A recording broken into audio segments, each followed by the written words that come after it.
Football বিশ্বে আবারও আলোচনার কেন্দ্রবিন্দুতে ব্রাজিলিয়ান কিংবদন্তি রোনালদিনহো। দীর্ঘ ১১ বছর পর পেশাদার ফুটবলে ফিরছেন ৪৬ বছর বয়সী এই তারকা। ইতালির তৃতীয় স্তরের ক্লাব রাভেন্না এফসির সঙ্গে চুক্তি করেছেন রোনালদিনহো। ক্লাবটির হয়ে তাকে আবারও প্রতিযোগিতামূলক ফুটবলে দেখা যেতে পারে। রোনালদিনহোর শেষ পেশাদার ম্যাচ ছিল ২০১৫ সালে ব্রাজিলিয়ান ক্লাব ফ্লুমিনেন্সের হয়ে। এরপর দীর্ঘ বিরতির পর এবার নতুন চমক দিয়ে ফুটবলে ফেরার সিদ্ধান্ত নিয়েছেন তিনি।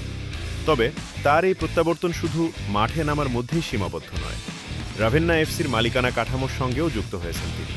ক্লাবটির লক্ষ্য ইতালিয়ান ফুটবলের আরও ওপরে উঠে যাওয়া, আর রোনালদিনহোর উপস্থিতি সেই পরিকল্পনায় বাড়তি গুরুত্ব যোগ করেছে।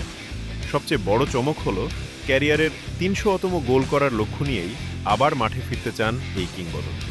তবে রাভেন্নার হয়ে ঠিক কবে তাকে প্রতিযোগিতামূলক ম্যাচে দেখা যাবে সেটি এখনও নিশ্চিত নয়।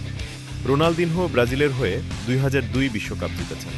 এছাড়া বার্সেলোনার হয়ে চ্যাম্পিয়ন্স লিগ এবং ২০০৫ সালে ব্যালন ডিওর জয়ের মতো অসাধারণ সাফল্য রয়েছে তার ক্যারিয়ারে। বয়স ৪৬, পেশাদার ফুটবল থেকে দূরে ছিলেন ১১ বছর। তবুও ফুটবলের প্রতি ভালোবাসা যে এখনও শেষ হয়নি, রোনালদিনহোর প্রত্যাবর্তন তারই প্রমাণ। এখন কোটি কোটি ফুটবল প্রেমীর অপেক্ষা, আবার কবে মাঠে দেখা যাবে সেই পরিচিত হাসি আর জাদুকরী পায়ের কারুকাজ। রোনালদিনহো ফিরেছেন, আর তার সঙ্গে যেন ফিরে এসেছে ফুটবলের সেই পুরনো